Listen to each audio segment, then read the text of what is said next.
Hi, my name is Whitney Wasson, and my favorite thing is indoor apartment gardening. Welcome to the Finding Favorites podcast, where we explore your favorite things without using an algorithm. Here's your host, Leah Jones. Hello, and welcome to Finding Favorites. I'm your host, Leah Jones. I'm recording this introduction on Saturday, October 3rd. It's going to go with an interview I did on August 29th, which was either a month ago or 5 years ago. It's really hard to track time right now in this stage of COVID and the election cycle. I'm also going to tell you I'm recording this at 1 on Saturday. I'm going to hit publish at midnight on Sunday the 4th. And I feel like in the next 12 hours, the news could change 50 more times. And you're going to listen to this and be like, wow, Leah was so out of touch. So I'm going to finish recording this at 1. And this isn't a podcast about news, so you don't expect me to keep up with the news. So this, like I said, I recorded this interview in August with Whitney Wasson. She is a stand-up comic who we started following each other when I was building up my girl gangs to go see Jackie Cation and Lori Kilmartin in their winter shows at Zany's downtown in Old Town in Chicago. So we've been following each other thanks to Jackie and Lori. So we're going to talk a little bit about stand-up comedy, and we're going to talk a lot about houseplants, apartment gardens. That is our main focus today in Finding Favorites. I hope you are all doing as well as you can be doing as we head into fall. It's hard to believe that October is here, that we're headed into a winter of more staying at home because we believe in science. We want to protect our neighbors and our community. All the reasons that we've been staying home. So I guess I don't have much more to say in this introduction, other than stay home, stay safe, wear your mask, and wash your hands.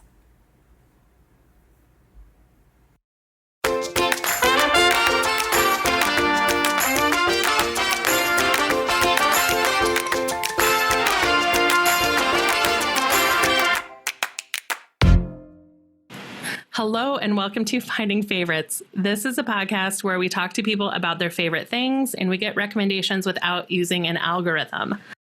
I am your host, Leah Jones, and I am so excited today. I am joined by Whitney Wasson. How are you today, Whitney? I'm pretty good. Having a good Saturday. What about you? It's good. It's not so hot and humid. It's definitely summer, but it's not a heat that kills you. Yeah, it's not horrible. It's not horrible, yes. Which I appreciate. At the top of the podcast, I like to explore. So, right, I've got 13 episodes out, which means I am talking almost exclusively to friends and people I know in real life. And we are like new internet acquaintances. Yes. You were going to go with me, or we found each other because we were both planning to go see Jackie Cation when she was at Zany's this winter. And I was building up girl gangs to go see Jackie and Lori. Mm-hmm. So we were supposed to meet that night, and the fates weren't with us, so we haven't met. But you're a stand-up comic on a break because of COVID, and you have a web comic series. Tell me a little bit more about yourself and how this COVID, the great pause, has been for you so far. You know, I feel like one of the upsides to all of this is that I have made a lot of like Twitter friends and Instagram friends and people that I feel like we wouldn't normally strike up a conversation, you know, or we wouldn't have the opportunity to, I should say, you know. So it's really nice to have kind of found some people with common interests and then have like this, you know, big, like wider network of people to talk to, because we're all bored and sick of being at home. So bored. So freaking bored. Yeah. So it's been interesting. I had kind of a strange life event happen before COVID, which was at the end of October of last year. I was hit by a car while walking to a show. And so that was interesting because like I keep joking that I've been quarantining since October. So I've been mostly home. So that was something that like affected stand-up for me in a big way. I literally couldn't stand up to do comedy. I had a broken foot. I've been like home a lot and it affected my stand-up schedule. So I was kind of just getting my bearings going to get back out in the world. I was going to go on tour. I had some club dates. The middle of March. So I was like, I can walk, I'm ready to go. And then COVID hit. So it's been really interesting. This is kind of the most dormant from stand-up I've been since I started in like 2013. Yeah. So which is good and bad. You know, it's also given me a lot of time to work on my comics and illustration. And, you know, it's sort of like, I feel like everybody has had a mandatory timeout, you know, and we have to just like figure out what we're doing, like reassess a little bit, you know. So it's been like a period of transition for me, but also I think it's been good because I've had to like, you know, just sit and get work done and, you know, talk to people and kind of forge new friendships. Yeah. I'm not going to interview about stand-up comedy, but and so like 2002 to 2004, I tried doing stand-up comedy. Mm-hmm. When there was like one open mic a night, like there were like 5 open mics in the city. Mm-hmm. It was a very different scene. So did you start doing stand-up comedy in Chicago or somewhere else? I didn't. And it's interesting because like people sort of talk about like what class they're in, like stand-up wise. Like you would be like class of 2002 or 2003. Yeah. I came up with a lot of people who are either dead or now famous. That's so true of stand-up, like at any year, unfortunately. I started I'm from Arkansas. So okay. I started after college, or sort of at the end of college, in Fayetteville, Arkansas, which is where the University of Arkansas main campus is. So I started there, and then I moved to Chicago in 2015. And I moved here for stand-up and theater. On the theater side of things, are you an actor or are you like are you a backstage or an on-stage person? A little bit of everything. I finished my degree and focused on playwriting, but I was very serious about that when I discovered stand-up. And I was like, oh, this is way easier. Like instead of like staging a show, you know, because like even with a one-person show, it requires like 30 people. So when I finished my theater degree and started doing stand-up, it was like, oh man, this is easier. It's fun. There's instant satisfaction. You know, you get instant feedback.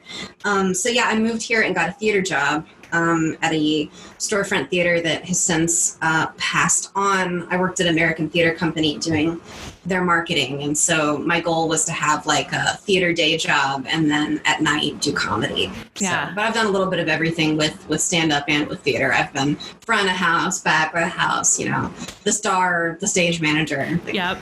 Everything. That's great. And so you were 7 years in is really, you typically like you've got your footing, you have your voice is getting really strong and clarified. Like 7 years is a really exciting milestone, I think, as a stand-up. Yeah, it's, and thank you, but COVID is just so crazy. Like in March, I was really excited to go headline a Detroit club, see my friends in Michigan, and it was kind of exciting because I thought like, okay, finally, like I've had some setbacks, but I'm going to go get a headlining weekend. I'm going to go on tour with my friend. Like this is like a great, like kind of cementing my voice moment. Yeah. And then, you know, the world just paused. And I did a stand-up show on Zoom for a while, like from like May through July-ish. But it's just like, I don't know how you're feeling about Zoom, but like even people who like are excited and want to be there and stuff, like I'm just kind of burnt out. So I wound up like pausing it during the protest to just like kind of catch my breath. Yeah, I lead a lot. I spend a lot of time on Zoom. I'm president of a synagogue, so that means that I run Shabbat services on the weekend, which are live streamed. But I'm also running a couple board meetings a month, and this week I had an annual meeting, which is the first Zoom meeting I've chaired with like 2 pages of faces, and it's a very strange. It's just such a strange time. Well, you're like stage managing church. You're like producing church, right? I'm producing church, yeah. That's so cool. It's a very interesting And I've helped some other friends. I helped a friend who's a pastor with his like Easter service because we had figured out Shabbat and then he had Easter. So I have been training people at churches and synagogues like how to show a PowerPoint. Yeah. How to seamlessly go between like a sermon and a slide, and it's very strange. Yeah, who knew that we would need all of those tech skills, you know, because like I'm great producing live shows. You know, that's kind of I've been a producer since I started, but transferring that to Zoom is, you know, like you want it to be seamless and you want everything to be boom, boom, boom. And it's a learning curve for a lot of people. It's such a learning curve. And then you listen to the Jackie and Laurie show, right? Mm-hmm. Yeah, my favorite. It is my Monday morning. It's my Monday morning listen. And if it comes out, sometimes when it comes out on a Sunday night before I go to bed, it's my Sunday night listen. Ooh, I usually save it. But yeah, I thought it was fascinating to listen to Jackie in particular talk about like all of the learnings because I've been to one or two of the shows that she's produced. And as they figured out, like, unmute a certain number of people, only unmute the people who look like they're not distracted and they're not that are sitting quietly. And because, the great thing about stand-up comedy is I have found nothing in my life that feels as good as people laughing, as like making a room laugh, and the adrenaline of like having been on stage, even if it's 3 minutes and it sucked. Yeah. Like a bad night of stand-up comedy is still better than like most other things. It really is. It's so visceral and it's fun on Zoom. And, you know, I've also really benefited from hearing Jackie and Laurie talk about like how Laurie had just figured out, or one of them had, like, they set up their computer so that they could pace in the back like it was a bar. Yeah. And it's just like, yes, why didn't I think of that? Like, I've had friends putting on other shows that have gotten really savvy about, like, they're holding their Shure mic that is wireless. They can walk around. You know, you get the full range of motion. And after shows, I find myself being very tense because I'm seated because I have this foot injury still, you know. Right. You know, any live event is different, but stand-up is especially cruel that we have to do it this way, you know? Yeah. I did go this week to, last week, I guess, the play per-view of Chad Deity, The Elaborate Entrance of Chad Deity, it's a play by Christopher Diaz. It premiered in Chicago 10 years ago. Or no, 10 years ago it was off Broadway. So like 11 or 12 years ago it premiered in Chicago. And it is a play about professional wrestling and race and politics. So like Desmond Borges. I also just heard him yesterday, like, pronounce his name 5 different ways on an interview. Usman Ali.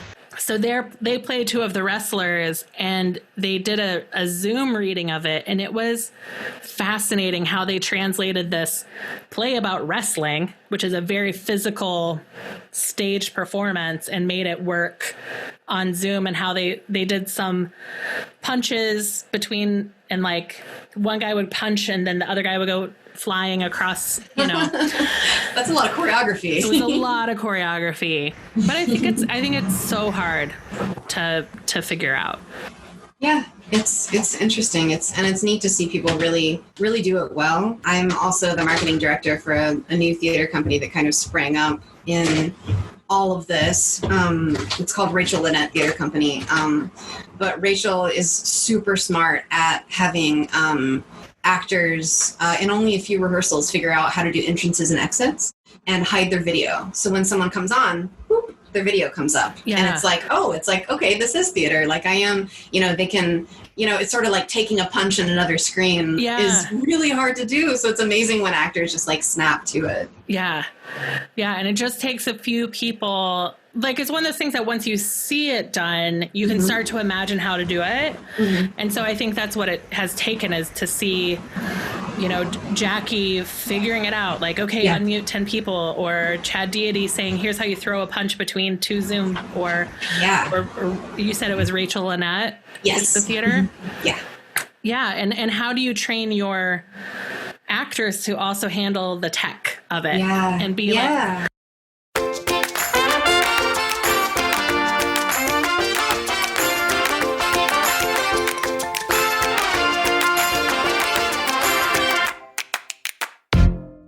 so we aren't just here to talk about stand-up comedy. We are here to talk about one of your other favorite things. So what are we here to talk about today? We are here to talk about how I have become an insane apartment gardener. That's what I want to talk about. Plants. I want to talk about succulents. I want to talk about miracle grow soil. I am here for it. I have exactly 3 houseplants, and they are all the same pothos.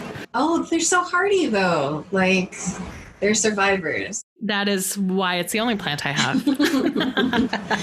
Yeah, I started out with, I think my husband even is the one who got me going. He got me 3 little lithops. What is a lithop? They're so cool. Well, they grossed my sister out because they're called, like the nickname for them is living stones. Okay. So they look like rocks. They look like pretty rocks, except that the way they grow is that they're sort of split in the middle and a new plant grows out of them. Okay. So they can look a little bit like, they can look a little anal or they can look a little yonic, depending on what they look like.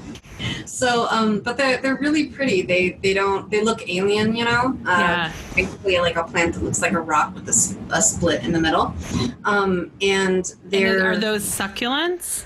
Yes, they are. All right. And I think they're, you know, one of those kind of species of plants that are incredibly old, you know, so they look alien. They don't look like, you know, some flowers. So my husband got me some of those, and our upstairs neighbor at the time when we lived in Rogers Park dumped a beer cooler of water and like soaked all of my plants. And so they all went out at the same time. And so that was my first round of them. But I think in that same time, since I had sort of learned how to cultivate like a couple of succulents, I was like, well, I think I could do this. So I had started a new job, and there was a very, very sad houseplant in my new office that someone had just sort of like, it might have been like a gift to the secretary or something, where like they had good intentions, but it basically had just been like left to dry out in a corner. Yeah. And it was a hens and chicks, which is a very common kind of succulent. Okay. You've probably seen like varieties like this. It's basically like a big mama plant in the middle, and then there's little babies that spring up around it, and that's how it like reproduces. So I took that home, and then the roots grow back up and make a little... Yes. And so you can, the reason why they're called hens and chicks is that they look like a mama hen with babies, but if you cut any of the babies and put them in new soil, they'll grow again that way. Okay. So they're sort of like the pothos of succulents, in that they're a desert, you know, plant that's like very easy to keep alive comparatively. And you can propagate them like crazy because they just keep growing. Yeah. So that was the one that really got me going. Like I took that sad houseplant home. Yeah. And I was like, oh, I didn't kill it. It's making babies, you know? And so that sort of like gave me confidence to keep going. So how long ago did the hen and chick come into your life? Well, it's funny. It's also kind of tied into my sobriety. Okay. So I just hit my 4-year sober anniversary last week. Congratulations. Thank you. But I feel like at the time when I first got sober, I was like, I need a hobby that isn't drinking PBR at an open mic. Yeah. And so I started this new job in 2016, and that's when I found the sad houseplant. And now I still have a ton of babies from it. So from 2016 to now, I've propagated like, I don't even know how many plants. I've given them away as gifts. I've sold some of them. So maybe from that original plant, I've had 10 or 15 new ones. Wow. That's impressive. That's a lot. Yeah, and, you know, I'm someone who also deals with depression. Like, that's a big part of, you know, unfortunately, my life.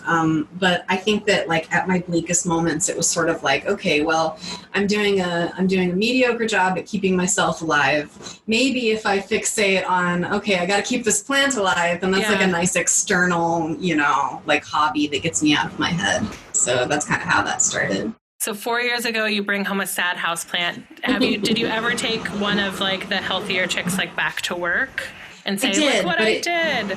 I did, and I had a bunch of I basically had a bunch of babies that I would keep at my desk because I was a front desk, basically receptionist at the time. Yeah. So that was like a nice like, look, I took this sad thing and now it's pretty. But you know, the reality is that a lot of people get succulents or they get houseplants and they think like, this will be great in my office. Like, this is like a low stress, low light plant. And in reality, like, it's a little bit more sophisticated than that. Like, plants won't really grow great under fluorescent lighting, and especially if it's like very humid or very dry. And so, I was definitely someone before I really got going with this who killed a lot of plants, even though I had really good intentions, Yeah, I think it is absolutely something that you're in a cubicle or you're like just in the middle of an office, and if there's no natural light, it's just get an artificial plant.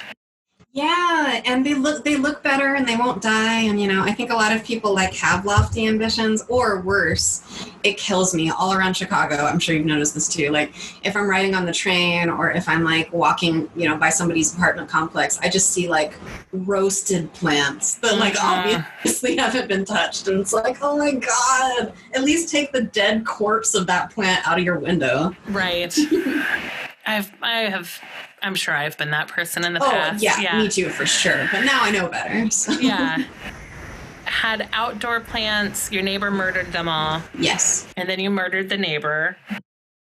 It's funny, actually. That neighbor wound up, we had this, Rogers Park was an interesting time in my life. We had kind of slumlord landlords. Yeah. And there was always shady stuff happening. And we actually wound up moving out of that apartment because it was covered in mold. And we caught the maintenance guy Febrezing the wall instead of dealing with it. It was a nightmare. It was this whole thing. But I was going to say that neighbor that murdered my plants was threatened in the middle of the night one time. Like, my husband heard basically crazy mafia stuff going down, and that guy wound up moving in the middle of the night one night. So he killed my plants, and then who knows what happened to him. There used to be, I live on Damon in Ravenswood, and it's now called Ravenswood Station, but in 2003, 2004, it was called Simply Ray's, and it was a bar with the best fried zucchini in the city, hands down. Oh, so good. They did fried zucchini spears, not coins. Ray moved out of the bar in the middle of the night once. That's like the most Chicago shit in the most world. Chicago thing. He asked his staff to help him carry a couple things out to his car, and then people came for work the next day and it was locked, and he just never came back. It's so funny how often that happens. I know of several instances of bartender friends, just going to work, and then it's the bar is totally locked up, and somebody the Cubs or the Sox game didn't go well for them, and they're just well, gotta leave. Yeah. It's so bizarre. Bizarre. Okay, so you have the hidden chicks, you learn how to propagate it. How do other plants, when do you get the confidence up to bring more plants into your house? I feel like there were other instances of sort of rescuing another plant. It would be the Chicago system of basically just sitting stuff outside. You're I'm done with this. Here's an office chair. I feel like I just sort of took in a lot of strays, which is how I am in my life anyway. Yeah. And so I feel like I did that. And then I was trying to think, I feel like when I moved to this apartment, I'm in Uptown now, and I've been here for about 4 years. Yeah, I guess it was a sober move thing. I got a couple of little aloes, and I'm just looking at my plants. A friend gave us a spider plant. Spider plants are great for propagating. Yeah, and they're hard to kill, and that was important too. So I feel like I got a couple things, and then I live pretty close to a really cute little mom and pop florist, and she's also somebody who's really into succulents and really into terrariums, and so I've gone and gotten a couple of interesting, ugly succulents there. Okay. Yeah, or on Southport. So I've just sort of built my collection, up over the years, and kind of gotten one interesting plant at a time. And then it's just okay, did I kill this? No. Good, Yeah. Do you do any food gardening, or is it all plant garden? That's a weird separation. No. That's totally and I keep saying it's funny, as a sober person, I keep saying I'm growing edible stuff, and then it's oh, I don't mean edibles, I don't. Right. Nobody freak out.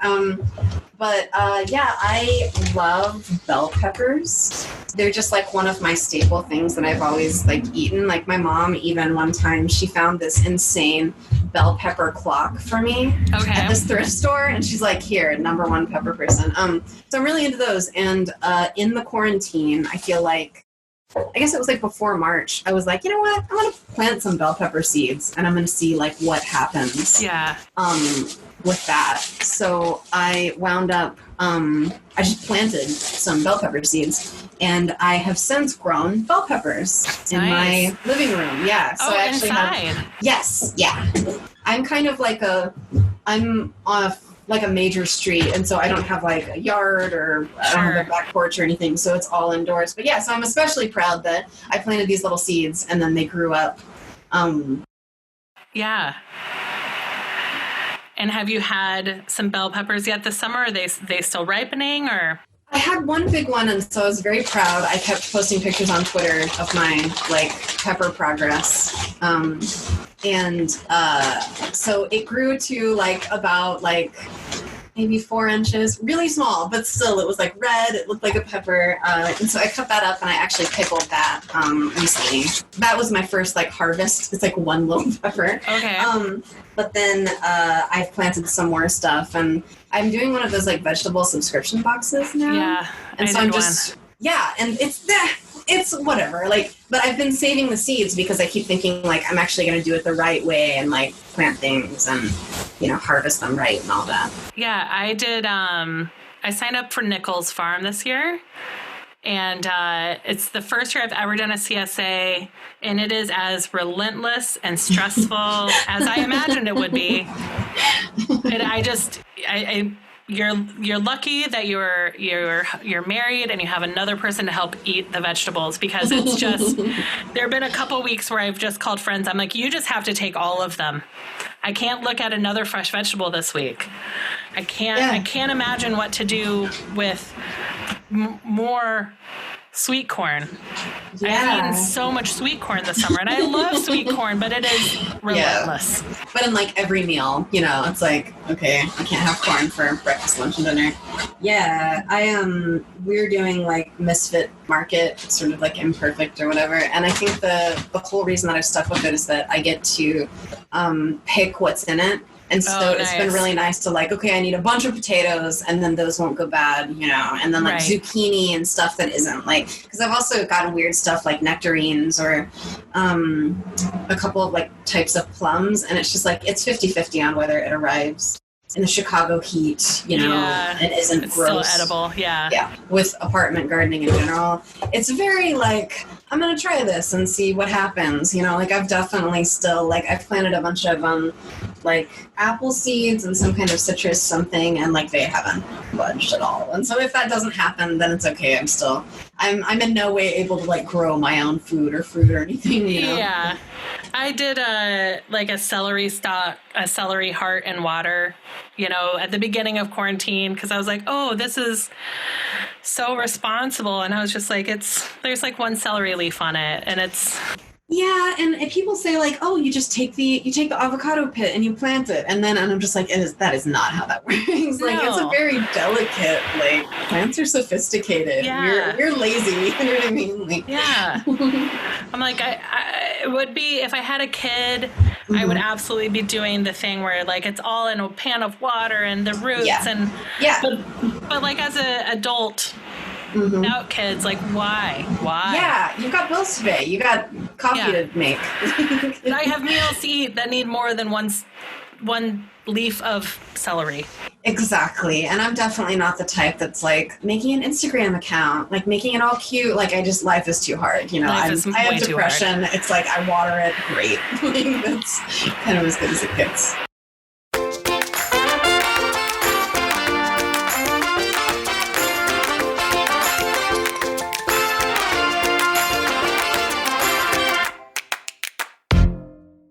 You also mentioned at the beginning Miracle-Gro soil. So you have opinions about soil? I do, but it's funny. The reason why I mention that, I guess, is that there's a lot of succulent groups on Facebook, and that's been a big part of my success with it. I've been able to post and be like, what the hell is this? Like, what do I do? And people have been like very generous with their time of saying like, okay, like you can't propagate it this way, you have to do this, and like to make sure that you keep it alive, you have to do this. I've gotten a lot of support from that, but it's really funny in the same way that people have opinions on when you should harvest stuff, when you should grow stuff like that. Like people are very like touchy about soil, and so living on the north side of Chicago, like without a car, I just sort of have had to like go to the hardware store down the street and like get some soil. And it's not really like, you also can't like ship this. You can't ship a lot of stuff like easily, like with plants or soil. Yeah. And so like when I first started posting in those groups, I was like, okay, I've got one terracotta pot. I broke the other one when it came in. Like I've got this Miracle-Gro soil. Like what can I do? And there's a lot of people that would be like, my plants would never touch Miracle-Gro. Like you can't do that. You have to have a 25% perlite, a 25% soil, rock, and I'm just like, I am dealing with what's at Ace Hardware. Right. So, but then I joke that like I've used this like subpar soil or whatever and had really good results, so, so it's gone okay. And I've definitely had plants that like, there were a couple of succulent varieties that like I tried so hard to keep alive, but the reality of living in like the extremely hot or extremely cold Midwest, like I'm doing the best I can with plants that would be happier in Mexico. Sure. Do you do any, so when one of the pathos that I had a program that ended, and on our last night, everybody was supposed to bring a gift. So I got these like little tiny milk jars, and I put a pothos in each one, and I dipped them all in the root starter. And it's been a year, and some people in the group were really successful transferring it to soil. Other people not so much. But it's been really, it was a really fun, but it was the first time I'd ever done like a root starter powder thing. Yeah. And some people have like really big opinions on like, you shouldn't ever use any like nutrient drops or like fertilizer or anything like that. Yeah. Like it just varies so wildly. Like some people would be like, root starter is poison. How dare you? Right. You know what I mean? Like it gets very heated in the succulent groups. So I've never used that, but I am having a problem with mealybugs right now, which sort of comes and goes. And that's where people have suggested stuff like, synthetic things to treat that.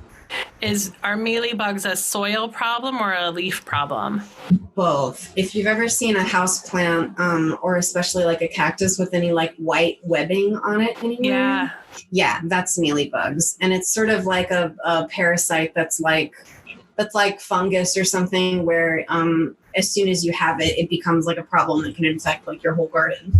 Oh. So outdoors, it wouldn't be such a big thing because you can water differently, you can move plants and stuff. But indoors, in my tiny studio apartment where everything is clustered together, like if one plant gets affected, then a lot of others, will too. So and it starts, it can start on a leaf. But basically, when you start seeing like that white, like webbing, sticky stuff, it could mean that it's in the soil. It could mean that it's tangled up in roots. I don't really know how they work, but I would guess that it's like they're laying eggs or something. Sure. And then, that's coming up to the plant. Oh, wow. So people what are the suggestions that you've been getting on that? Well, there's a couple of different thoughts. It is just like a living like bug, that you can get rid of. So a lot of people will take Q-tips with alcohol on them, like rubbing alcohol, and like sort of scoop out any places that they see like a congregation of that. But then the other thing that people do is they use neem oil, which I haven't used, but it's basically like something akin to an astringent that will burn off the plant without harming it. Okay. Other people use dish soap. It's basically just you want to wash all the bugs off, and get them out of there. Wow. That's wild. Yeah, and it's interesting. There's, even though I have like a couple of little, terracotta pots with these little, like very lonely succulents in them, Yeah. in the wild that they would grow in, together and all that. There's a whole ecosystem within them, like you can get like mealybugs and gnats and, that sort of thing. And then it just makes you realize, oh, wow, like there's this one tiny little cactus that has all this growing on it that a dumb human barely can comprehend. Do you do any like terrariums or any of? I'm like drawing a terrarium with my hands, like it's an energy ball. Yes, or something. I haven't yet. It seems a little bit. It's a little daunting. The florist that I go to down the street, she loves making them, and she's like, "Oh my gosh, since you have so many varieties and you propagate so much, just throw them in there and see what happens." But yeah, so she's big into that, and I haven't done it yet. But I'm really curious about people that grow. I don't know if you've seen this trend. I think it's Japanese. They grow like moss balls. No. And I'm making the shape with my hands. Yeah. But it's really freaky. Like, you would see like moss on trees that's like bright green and like very appealing. There's a type of moss that will grow over a ball. And so what people do is they suspend them in water. Okay. And it's basically like a kind of terrarium in that moss is very self-sufficient. You got to Google this. It sounds insane. I'm going to. Yeah. But so I would really like to get into moss. And then my husband recently showed me this crazy documentary about slime mold. And so now I'm kind of like, oh my God, what if I did like moss and slime mold or like mushrooms or something that's a little bit more like sophisticated than what I've been doing. Yeah. My dad growing up, he would grow his own morel mushrooms. Ooh, that's really cool. Yeah. So my dad used to grow morel mushrooms, and he would get like wooden pallets. Like, right, it's like little kid memory. Yeah. So I feel like he would get like wooden pallets, and then he must have like added extra boards to it and then fill it with soil and I guess mushroom spores. And then it would just grow morel mushrooms, so you didn't have to go hunting for them in the spring. Yeah. That's so cool. There's I actually just ordered one for my mom. You can order little tiny mushroom grow kits. And the idea is that you're basically propagating them and harvesting them kind of over and over, and it's sort of like a little, it's funny. I ordered this for my mom's birthday and they still haven't come in, but that's fine. But they're like basically like a little sort of like your dad built, like they're a little box and you're, the spores are in there and you're basically growing them. So I would love that. I got really I would go to the Andersonville farmers market. Yeah.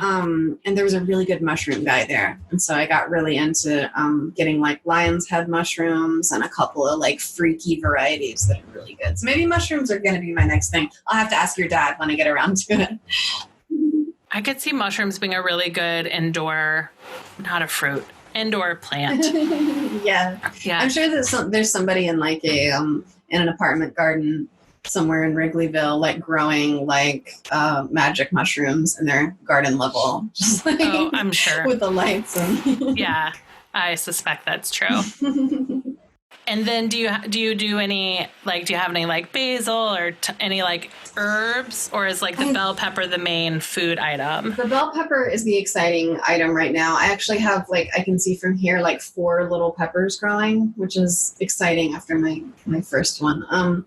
But now I've in my other apartment when I had a porch, I would do herbs outside. Yeah. But it's really hard. They either need a lot of light or no light. And, compared to what my very sunny apartment gets. So I've actually, and that's another thing that's funny in the quarantine. Like in the past, I would just like hop on the train and like go to like a really good florist. And now like, I think I've gone out of my neighborhood, like for doctor's appointments twice, but I just don't get around, It's been so hard. I think from like March 15th to maybe June before I got back on the CTA. I haven't yet. Yeah. It's super weird. And, but yeah, I'm like, what can I do within 3 blocks of my house? Exactly. And my hardware store that I was going to, freaking closed because they're renovating the building. And so like now and I used to go, visit my friend in Humboldt, and I would go to, Adams and Sons. Have you ever been to them?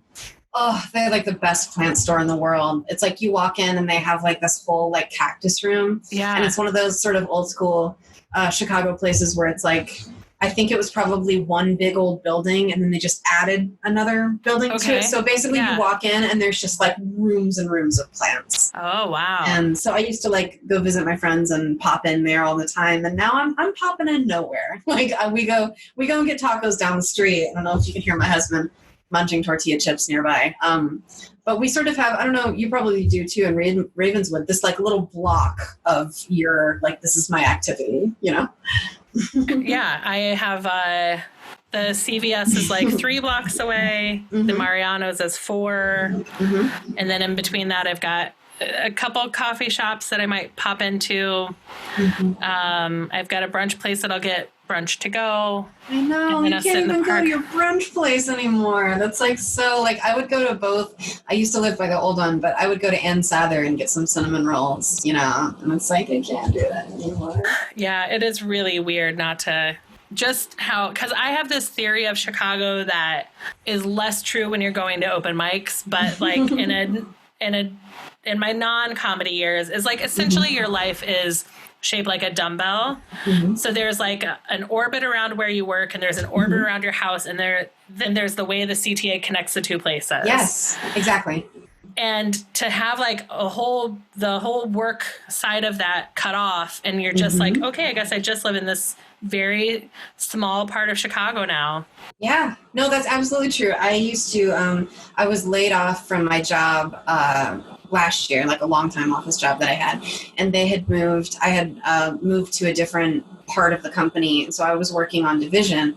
And so I used to joke that like my life, no matter what I'm doing, whether it's comedy or work, was taking the X9 bus up Ashland. Just that's my route. Like everything in my life is between like, you know, Lakeview and then the Wicker Park area. And so it's like all the, you know, you've got all the mics in between there. I used to run a show in my neighborhood. So in my dumbbell, you know, I had a show at the Crowd Theater. And so I would just like walk up there, or I would do shows in Belmont, or, you know, Division, Ukrainian Village, like West Town kind of shows. And, you know, and now that's like, just like you said, like cut off. Like I stopped going that way.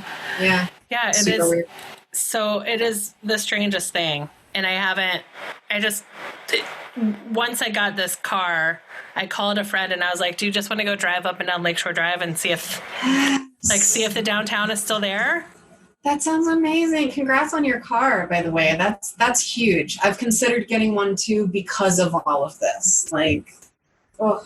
Yeah, it's been, haven't had a car in 18 years. Yeah. And then this, I mean, I lasted until 2 weeks ago, and then I was just like, I got on Carvana, and Carvana makes it, and this is not an ad, but it makes it so easy. And I decided not to do a ton of research because I was like, as soon as I start doing research, I'm going to get frozen. Yeah. Yeah. You'll talk yourself out of it. Talk myself out of it. And so I had a friend who had a Nissan Altima, and I've known him for a long time. And so I was like, all right, Andy said to get it, so I'm going to get it. That's a good car. I had a friend get a Civic recently, and like an older Civic, but those, like, both cars are tanks. You know, they'll just keep going. Last forever. So I hope that this is my first car in 18 years and my last car for maybe not 18. I hope I don't have to have a car for the rest. Like maybe this will just be like I might also find out that I actually love having a car, so I might have it longer than I, you know. But that's so interesting though. Like you've obviously lived in the city, you know, for a long time, and I left. I have a terrible Mad Max looking Lincoln Continental back home, like one of those 90s like grandma, you know, cars, and it's rusted out, and like it was like such a like so integral to my early comedy life because I was just like a dirtbag like in this terrible car. Like the driver's door didn't open after a while, so I would have to climb in, and so I'm just so I left that car back in Arkansas because I thought that I would get it to Chicago and it would like die in its parking space, you know, like as soon as I got here. But because of all this, I've been, you know, thinking like I moved here basically because when I was trying to decide between New York and LA, you know, like you're supposed to do for comedy, Chicago has such incredible public transit. And so like COVID has made me really reevaluate that and be like, well, if this is sort of taken out of the equation for a while, what would it be like if I had a car? And, like I live so close to Wrigley that like parking would be a nightmare. And that's kind of been the main deterrent, Yeah. But if you live, because I used to live at like school in Southport, so we just had parking permits for the neighborhood. And they do, if you're on a permitted street, like they police it. So like if you have a permit, it works. Yeah. And if you're like 2 blocks outside of the permit area, then you're fucked. So yeah, no, I know. It's so like when I was planning on moving here, my friends were just like, okay, when you move, if you bring your car, you have to factor in the cost of paying so many parking tickets. Right. They're like, you're just going to pay them. Like, just don't even. Yeah. So can we talk a little bit about your webcomic, since that has not been on much, like, since you don't need to be able to go into bars and open mics to have a webcomic. Yeah. It was weirdly fortuitous. And, I'm not like a religious person, but I do sort of believe in the idea that like things happen at the right time, or maybe like what feels like the wrong time is actually, right. So I've been sober for a couple of years, but, last October, I was just sort of thinking about how there's a lot of movies and TV shows and, even comic books about people hitting rock bottom and having to get sober. Like that's a very like kind of common narrative of like you see somebody's life crash and burn and then they have to get sober. But I've seen less things about what it's like to stay sober. Yeah. Because it's not as fun and sexy to talk about that, frankly, to like be a healthy person with boundaries. And, my rock and roll early years of stand up would be the cinematic experience, Right. So sometime in October, I'd been trying in various ways to sort of talk about what it was like to get sober. And I had started several different like graphic novels or short, basically shorts being like, okay, this is the dramatic, moody stuff that happened. And then in that same time, just sort of to, not be so depressing, I was like sort of doodling like about sobriety. And I did this doodle of this rabbit throwing up in the toilet, which was most of my drunk years, throwing up, just throwing up nonstop. So I showed it to my friend. And in my head, it was like very like serious and sad, like, oh, this bunny is dealing with alcoholism. And I showed it to my friend on the bus and she's like, that is the funniest thing I've ever seen. And so I was like, you know what? Like, what if actually I approached this whole angle from more of a comedic perspective? Yeah. And what if it wasn't about the rock bottom stuff? So I started drawing this little rabbit and sort of putting in all of the feelings that I had wanted to put into serious work, of like how difficult it is to lose people and to, change your ways and not go to that corner bar that you used to like to, and so this sort of, it morphed into drawing about the rabbit, experiencing all those things. So in, I guess the middle of October last year, I started Sober Rabbit.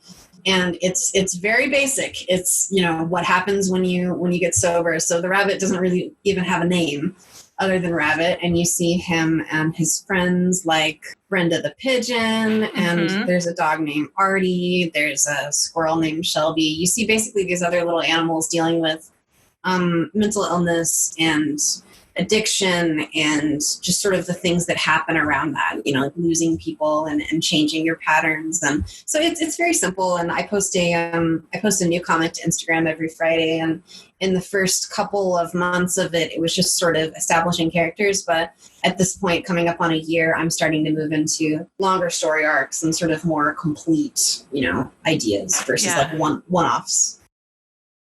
That's great. So Sober Rabbit is on Instagram. And I do drink, but like my parties always have like a great selection of juices and fizzy waters and mock things to make like interesting non-alcoholic drinks, because I think it's important that people shouldn't have to ask or make a show of like not drinking. It should just be like a clear alternative that's good to have. And so I think there's a lot for people who didn't either like grow up knowing someone sober or haven't yet reached the part of their life where their friends are getting sober. There's a lot to learn there. Yeah, and that's awesome that you do that. That's one of the go-to things that I talk about when people ask, like, well, how can I be more accommodating, for somebody who's newly sober? Like, I was just telling telling 12-step friends that I didn't know anybody sober. Like, I really didn't. Right. I know that there were people in my life that were privately getting sober and dealing with it, but that's not a culture that I'm familiar with, in the South. I'm sure not unlike Indiana, you drink until you die or until, some catastrophic thing like makes you quit, but there's not this sort of like space to do that. And so, I always say just having Coke, just having a Coca-Cola at your party is just so massively nice for people who are, struggling with that. Yeah.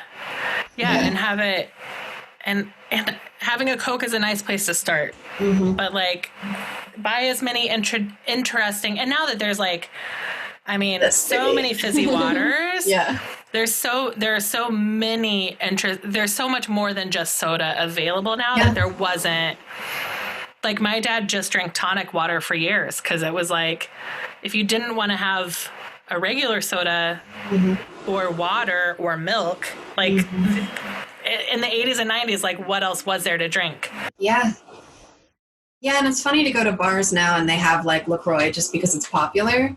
It was so interesting when I first quit, and like I would be at like a terrible Wrigleyville open mic, and I would be like, well, what do you have that's not beer, and not like a soft drink? And they would just like look at me like, what do you mean not beer and not a soft drink? Like, what's wrong with you? Like, yeah. So you do a new, I'm just scrolling through your Instagram right now, and there's a little Zoom meeting.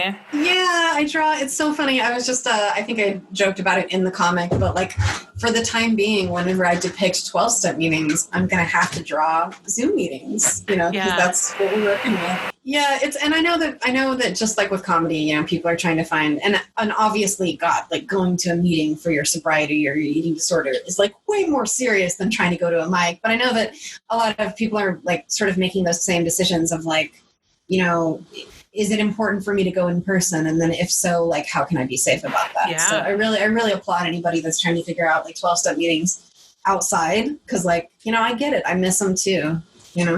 It's so important to make to find the space for that community and that work, and especially in such a fucking this time. Nightmare world? Yes. Nightmare world. I'm running out of like adjectives for this world. So you've got Threadless, you've got stuff up on Threadless, you have a Patreon. I do, and I've just, as of this week, I've started selling original pieces on a site called Big Cartel. Okay. So I actually sold out my first round of original stuff, which was very exciting. Yeah, and thanks to everybody that bought stuff. But I'm going to be refreshing that shop on like a weekly basis. So basically, if anybody wants to read the comic, buy stuff, whether that's printed stuff from Threadless or they want to buy original work, they can just go to soberrabbit.com and there'll be like, there's links to everything. Fantastic. Is there anything I haven't asked you about either indoor planting, about apartment gardens, or your webcomic, or the state of stand-up comedy in a global pandemic? There's so much to discuss. What's left unsaid? Well, I would just say that if anybody feels, I feel about sobriety now that I do, like, not unlike I do with gardening, which is like, if you're curious about either thing, like if you think that maybe sobriety would be good for you, as crazy as it sounds, like all of this downtime because of the pandemic is a great time to explore that.